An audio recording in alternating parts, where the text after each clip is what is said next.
जे काही एक्झिट पोलचे सर्वे आले यामध्ये महायुतीचं सरकार पुन्हा स्थापन होताना दिसत आहे. काय सांगाल यावर?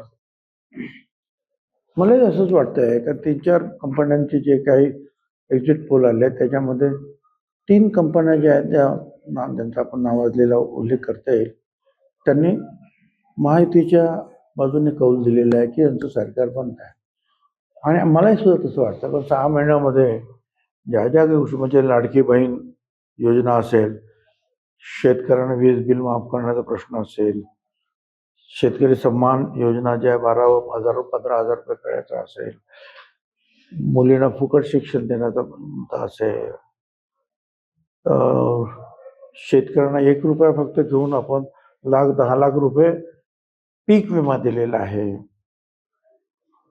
अर्ध एसटीचं भाडं केलं महिलांचं, आणि आपण सांगितलं सुद्धा की महिलांना आम्ही 1,500 रुपयाच्या ऐवजी आता 2,100 रुपये देऊ, अर्ध भाडे आहे ते पूर्ण भाडं माफ करू एसटीचं.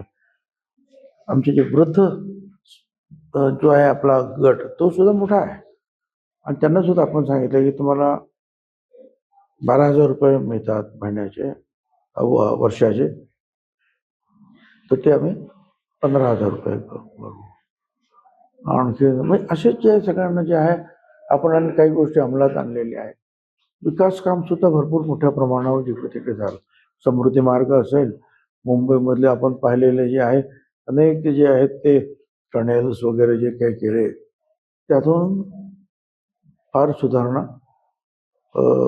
डेव्हलपमेंट झालेली आहे, विकास झालेला आहे. या सगळ्या गोष्टीचा विचार करून मागच्या 6 महिन्यापूर्वीचा जो काही महाराष्ट्रामध्ये लोकांचा कल होता तो आता बदललेला आहे. त्यावेळेला संविधान अमुक तमुक अशा अनेक गोष्टीचा विचार मांडला गेला, तो म्हणजे गैरसमज पसरवले गेले. आणि मोदी साहेब प्रधानमंत्री झाल्यानंतर पहिलं काम त्यांनी संविधान जे आहे उच्च स्थानावर ठेवून